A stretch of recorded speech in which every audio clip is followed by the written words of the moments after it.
ቲና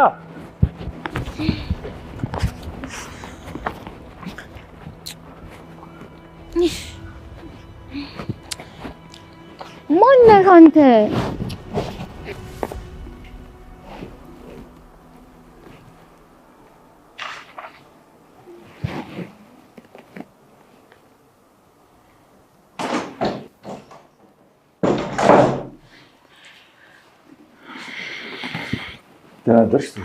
ደህና አደርክ አባዬ? ምን ነው ጠዋት በጣም ጫነቅሽ ትመስያለሽ። አባዬ ቲና እኮ ቤት አላደረችም። እና አንቺን ምን አስጨነቀሽ የኔ ልጅ? አይ ምንም የሆነ ነገር ሆና እኮ እንዳይሆን ብዬ ነው። እሷ ከቤት ውጭ እኮ አድራ አታውቅም። የኔ ልጅ ታውቂያለሽ አይደል ልብሽ ምን ያህል መልካም እንደሆነ። ለማንኛውም እሷ ምንም አትሆንም፣ አትጨነቂ። ሰሞኑን ያ የሰማይ ስባሪ የሚያክል ሰውዬ ሲያስፈራራትና ሲዝትባት ስለነበር እኮ ነው። ለዛ ነው የጨነቀኝ። ቢሆንም እሷ ራሷ በገዛ ገንዘቧ የሚያጠፋትን ሰው እንደቀጠረች ወቂ። እሱማ ልክ ነህ አባዬ፣ ግን ዝም ብለን ማየት አለብን። የኔ ልጅ ጉድጓዱን በጥልቀት አትቆፍረው፣ ምናልባት ያንተ መግቢያ ይሆናል ይባላል። ቲና የራሷን ጉድጓድ የቆፈረችው ራሷ ነች። ታዲያ እሷን ፍለጋ እንሂድ ትሁቴ። እሺ በቃ አባዬ። የኔ ልጅ አታስቢ፣ ቲና በጣም ብልጥ ናት። ከገባችበት ጉድጓድ እንዴት መውጣት እንደምትችል ራሷ ታውቃለች። እሺ በቃ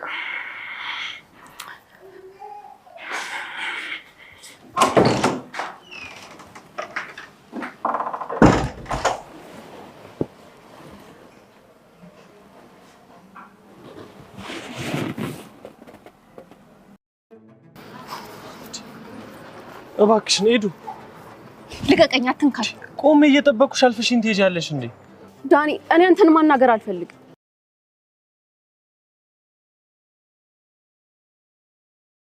አባባ እባክህን ተረዳኝ እያለችው ነው። አባባ ግን ምንም ሊረዱ አልቻሉም። ምክንያቱም ከዚህ በፊት ቲና አባባ ላይ ያደረገችው ነገር በጣም ከባድ ነው። ያንን ሁሉ ያስታውሱ። እንዲህ አድርገሽኝ ነበር፣ ከቤት አስወጥተሽኝ ነበር፣ እንደዚሁም ደግሞ አልጋ ቁራኛ አድርገሽኝ ነበር ብሎ አባባም የሷን ሀሳብ እሷ በሌላ ሀሳብ እንደመጣች አርግቶ እየተሰማው ነበር። እሷ ግን እውነታዋን ነበር እየተናገረች ያለችው። አንድ ሰው አባባን ያገተው ሰው እሷንም ሊያግታት እንደሚፈልግና 1,000,000 ብር እንደጠየቀው እየተናገረች ነው። አባባም ደግሞ መልሶ እንደውም ባገኘው እደግፈዋለሁ እያሉ ነበር። እሷ ግን በጣም እየተማጸነች ነው። ግን ማንም ሰው የእሷን ሀሳብ ሊሰማት አልቻለም። ምክንያቱም ከዚህ በፊት እሷ ያደረገችው ነገር በጣም ከባድ ነገር ስለሆነ ነው። እሷ ግን አሁንም ቢሆን ልመናዋን አላቋረጠችም። በዚህ ሰዓት ላይ ሌላ ሰው ላማክር የሚሄዱ ሰው የለምና እባክህ በዚህ ችግር ሰዓቴ ከጎኔ ሁን እያለች ነበር። አባባ በጭራሽ ይህንን ሀሳብ ሊቀበሉ አልቻሉም ማለት ነው።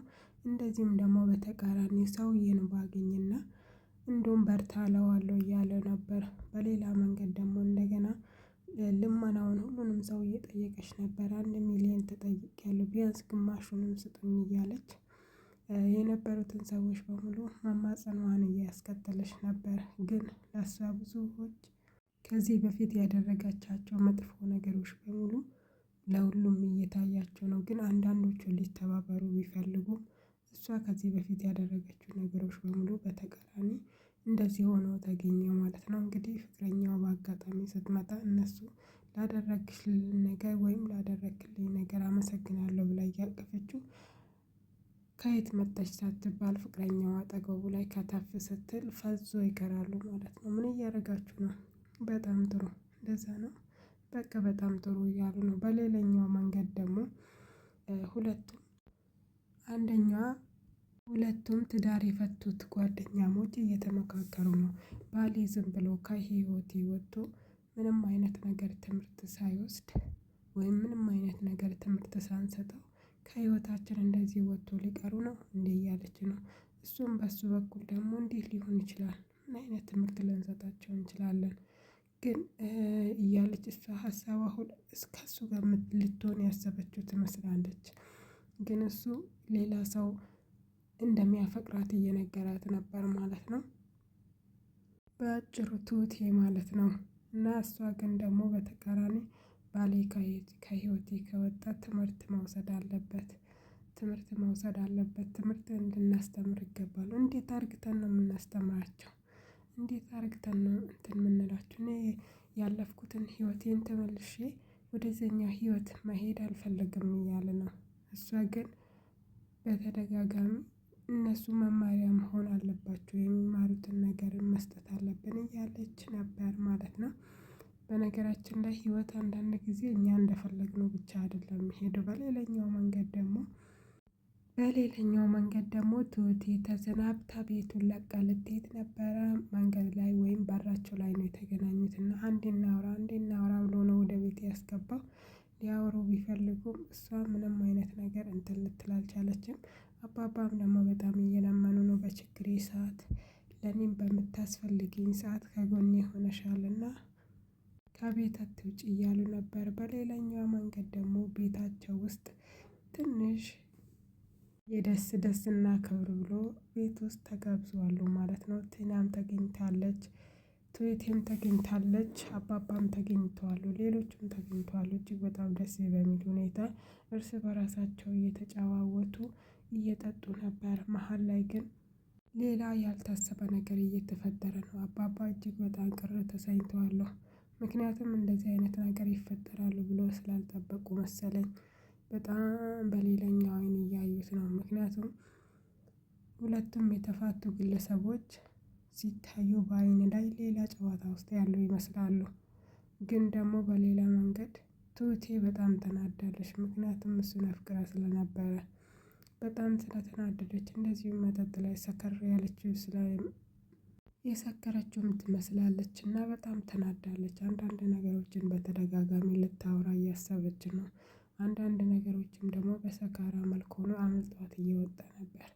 ህይወትን እንግዲህ አንዳንድ ጊዜ ከቀኝ ወደ ግራ ይወስዳል ማለት ነው። በሌላኛው መንገድ ደግሞ 100,000 ብር የተጠየቀችው ወይም ልትታገድ የሆነችው ሴት ለራሷ ለህይወቷ እየተፍጨረጨረች ነው። ይህ 100,000 ብር ከየት እንደሚመጣ እስካሁን ምንም ያወቀችው ነገር የለም። እሷ ሀሳቧና ምኞቷ አሁን ከዚህ ሰውዬ መገላገል ነው። ግን ከዚህ በፊት ያንን ሁሉ መጥፎ ነገሮችን ስትሰራ እንደዚህ አይነት ቀን ይመጣል ብላ በጭራሽ አስባ ያልጠበቀችው ነው። ሌላ ደግሞ የምታማክረው ሰው እንግዲህ 100,000 ብር ወይም 1,000,000 ብር በዚህ ሰዓት ከየትም ስለማይመጣ ግማሹን ሰጠሽ፣ ግማሹን ደግሞ ሌላ ጊዜ ለመስጠት ፎርሳ ጠይቂ እያላት ነበር። ወይኔ እንደዛ አንተ እንደምታስበው አይደለም። ሰውዬ በጣም ወፍራምና ትልቅ ሰው ነው። ስለዚህ አሁን ብር የሚፈልገው ገንዘቡን በሙሉ አሁን ነው የሚፈልገው። ስጋው እንደወፈረም ሀሳቡም እንደዛ ነው። እንደዚህ አይነት እድል የሚሰጠኝ ቢሆን እኔ እናንተን ራሱ ለምን ጠይቄ እያለች ነው። እሱ ደግሞ አሁንም ቲና ሌላ ነገር እያቀደች እየመሰለው ነው። በውስጡ ሲያስበው ከዚህ በፊትም እሷ ስለማትተማመን ሌላ ነገር እየፈጠረች እየመሰለው ነበር። በሌላ መንገድ ሰላም ሰላም፣ ውድና የተከበራችሁ በሶስቱም ቻናሌ ላይ ያላችሁ ቤተሰቦቼ እንደምን አላችሁ? ሰላም ናችሁ ወይ? በያላችሁበት ቦታ ሰላማችሁ ይብዛ። እንግዲህ እጅግ በጣም ተወዳጅና በጉጉት የምንጠብቀው ህይወቴ የተሰኘው ፊልም ነው ዛሬም እንደገና ይዤላችሁ የመጣሁት። ለቻናላችን አዲስ የሆናችሁ ሰብስክራይብ እያደረጋችሁ ቤተሰብ እንደሆነ በአክብሮት እንጋብዛለን። እንደዚህም ደግሞ ለቤታችን አዲስ ከሆናችሁ በላይክ ጀምሮ ማለት ነው።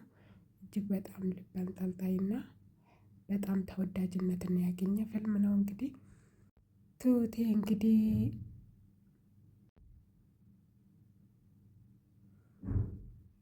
ለጨዋታ ጊዜ ወይም ጊዜ ለማሳለፍ የተጠሩ ሰዎች መሀል ላይ እንግዲህ ሁለት ጥንዶች ትዳር ያፈረሱት ወደ ሌላ ዓላማ ወይም የፍቅር ግንኙነት እንዳላቸው እያሳዩ ነው በሚያያቸው መልኮች ላይ። አባባም እጅግ በጣም ተገርሞ እያዩ ነበረ።